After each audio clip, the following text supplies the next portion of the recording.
Amigos y amigas cibernautas del prestigioso canal Telerec Televisión Digital, hoy les traigo un interesante tema sobre nuestro libertador Simón Bolívar, pero no lo voy a tratar como el guerrero, como el libertador de naciones, no. Lo voy a tratar como Bolívar el profeta. ¿Y por qué el Bolívar el profeta? Porque estamos en un tiempo donde las profecías de Bolívar, o mejor dicho, las profecías de Bolívar no, las sentencias de Bolívar, todo lo que Bolívar dijo en su vida guerrera, en su carrera por la independencia de Venezuela y 4 naciones más, yo las estoy tomando en cuenta como profecías porque casualmente muchas cosas, pero bastantes cosas, bastantes eventos están ocurriendo hoy en Venezuela que tienen una relación directa con lo que aquel hombre dijo en su tiempo, o sea, 200 años antes, concretamente en el Congreso de Angostura. Pero vamos a empezar por el principio, valga la redundancia. En 1783, julio de 1783, fue un mes de 2 acontecimientos sociales muy importantes para la familia Bolívar Palacio, una familia mantuana muy rica de la actual capital de Venezuela. El primer evento es el nacimiento del 4º hijo del matrimonio de Juan Vicente Bolívar y Ponte y doña María Concepción Palacios.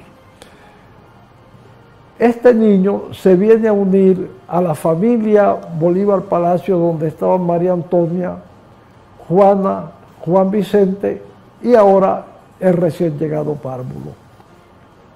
Ahora, 7 días después, o sea, concretamente después del 24 de julio, que es cuando se produce el nacimiento del niño, es llevado a la pila bautismal en la capilla privada de los Bolívar Palacio, y allí es bautizado a la semana de haber nacido el párvulo, que iba a llevar el nombre, según recomendaciones de los padres, de Pedro José de la Santísima Trinidad Bolívar. Sin embargo, ocurrió un evento de verdad muy interesante. Resulta que el sacerdote Juan Félix Jerez de Aristigueta, cuando procede al bautismo del niño, él mismo le cuenta al padre don Juan Vicente que sintió un estremecimiento en el cuerpo y una voz que le susurró: ese niño se llamará Simón, porque con el transcurrir del tiempo, él será el Simón Macabeo de las Américas. Y así quedó bautizado Simón como Simón Antonio de la Santísima Trinidad Bolívar. O sea, desecharon el Pedro José. Ahora, ¿quién es este Simón Macabeo? Brevemente se los voy a explicar. Simón Macabeo forma parte de un grupo de hermanos judíos que tuvieron el encargo antes de Cristo de proteger la ciudad de Jerusalén, que era el hogar del Dios Todopoderoso. Y estos hermanos macabeos, 8 en total, actuaban por mandato del propio Dios, que les proporcionaba todos los elementos, todo el apoyo para proteger a su ciudad, que era atacada por muchas naciones que no creían en lo que era la esencia del Dios que gobernaba todo el universo. Bueno, había un rey Antíoco, que era el más acérrimo enemigo de Jerusalén. Se unió con unas naciones, atacaron a Jerusalén, pusieron preso a 7 de los hermanos macabeos, los martirizaron, los obligaron a que consumieran carne de cerdo, que era una consumición prohibida religiosamente, y los mataron a todos 7, incluso a la mamá de los macabeos. Quedó Simón Macabeo defendiendo la ciudad de Jerusalén, logró salvarla, pero también a Simón lo mataron en un banquete.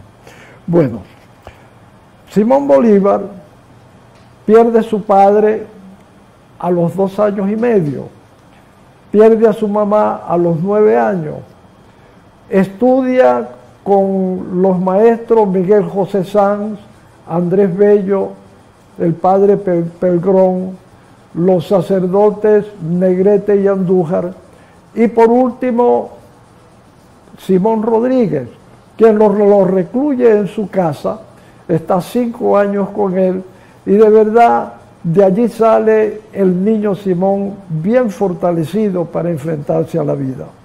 A los 14 años se va a San Mateo, a la Academia Militar, sale de allí con el grado de subteniente, y a los 16 años se va a España.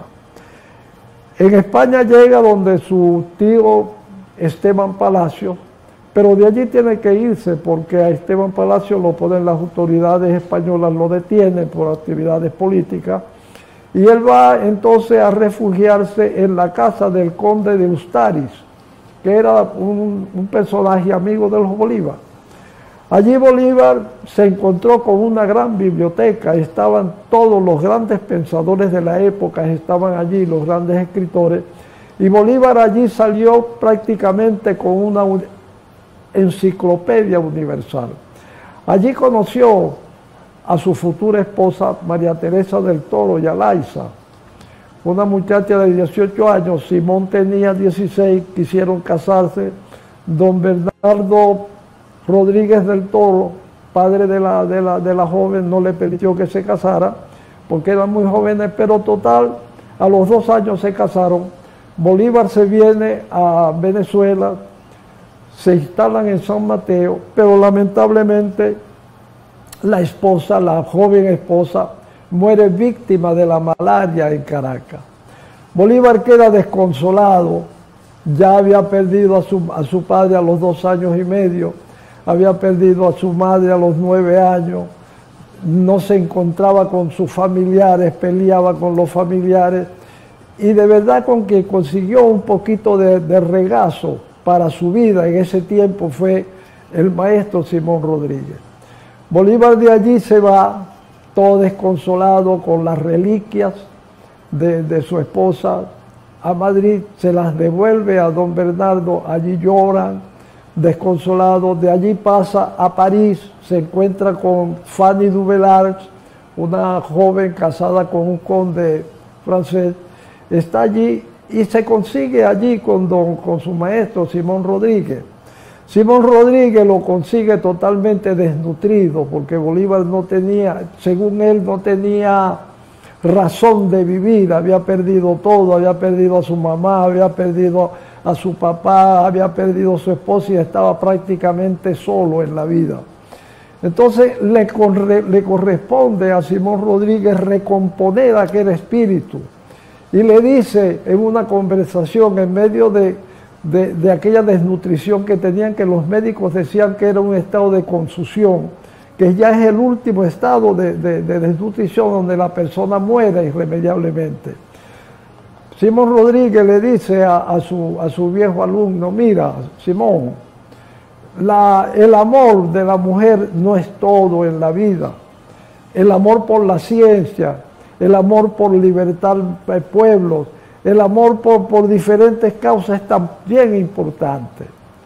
A Bolívar le entusiasma la idea de libertar pueblos, él sabía algo de Napoleón, pero le dice que él era un muchacho que no tenía plata, que no era rico, y para meterse en esas empresas necesitaba plata.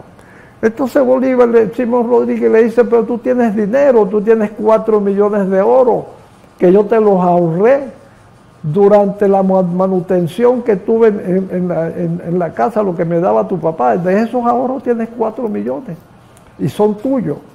Con ese dinero el joven Simón paseó por Europa, regresó a a París, se volvió a hospedar donde su amiga Duvelar, ahí se consiguió con Alejandro de Humboldt, y Alejandro de Humboldt, que ya venía de Caracas, le dijo: mira, tu país, tu patria está madura para la independencia, pero no veo al hombre que pueda enfrentar esa tarea.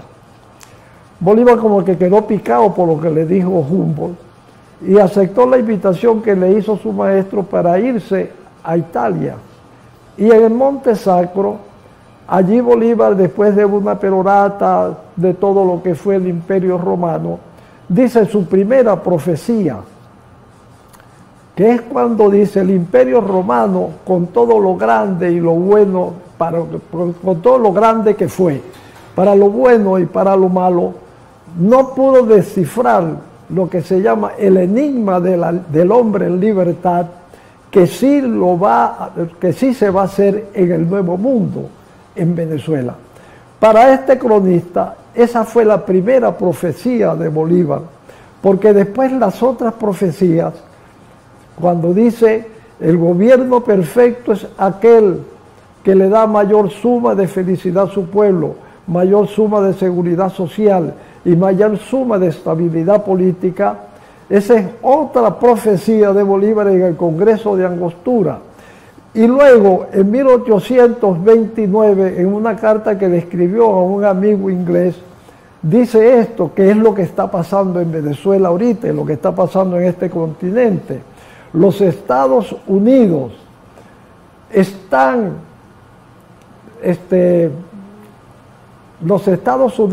mediante la providencia divina, llenarán a la América de miseria en nombre de la libertad. Y eso es lo que los Estados Unidos hicieron durante 100 años en esta América. En nombre de la libertad, los Estados Unidos ensayaron una llamada doctrina Monroe, y con esa doctrina Monroe penetraron todo el continente americano, que había sido libertado por distintos libertadores de distintas naciones. A Bolívar le tocó una cuota de 5 naciones. Bueno, ¿qué ha pasado entonces? Con este arsenal de profecías, este cronista le quita el traje de guerrero a Bolívar y lo viste de sacerdote, y como profeta lo ubica aquí en su tierra. Porque ¿qué ha pasado en Venezuela con los Estados Unidos?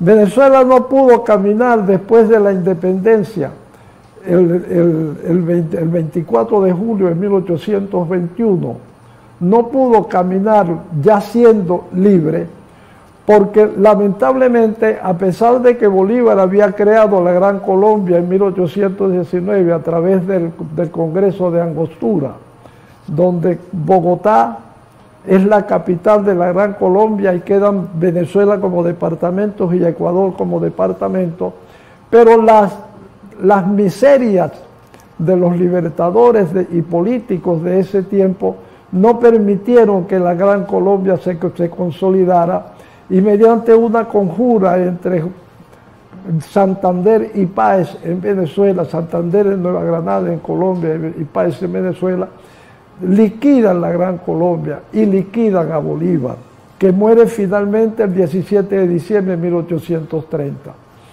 Nace de nuevo la República con una constitución que se la redactan a Páez en el Congreso de Valencia, pero redactan una constitución totalmente ajena a las necesidades del pueblo, que era el que se había quemado las pestañas, el que había dejado su sangre en la sabana, en las batallas con Bolívar.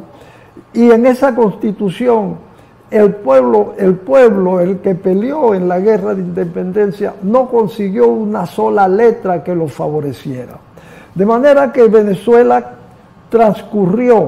pasó desde 1831 con Páez hasta 1999, que es cuando surge una constitución que se llama la Constitución Bolivariana de Venezuela, con el presidente Hugo Chávez.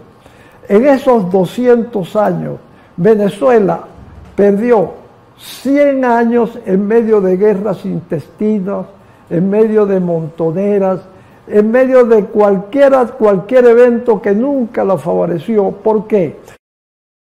Porque no hubo desarrollo agrícola adecuado, no hubo educación adecuada, no hubo una atención política para engrandecer un país que venía de una guerra de independencia donde hubo tanto muerto, sino que más bien las guerras agregaron más muertos a toda esta calamidad.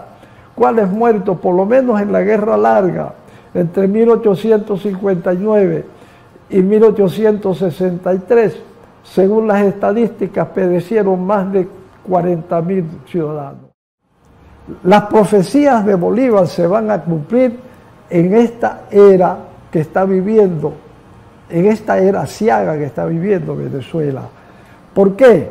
Porque es Bolívar el que está comandando ahora el quehacer de Venezuela. Vamos ahora a trabajar la tierra, la vamos a poner a producir los alimentos que vamos a consumir, vamos a industrializar nuestros alimentos, vamos a fabricar todo lo que tengamos que fabricar para el uso de nosotros. Y entonces sí va a haber una independencia total en Venezuela, porque nuestro gran Simón, con su profecía, una profecía muy bella, que lo dijo en el Congreso de Angostura, yo voy a tener el gusto de leérsela, porque es muy bonito lo que dijo Simón, aquel profeta, cuando dice: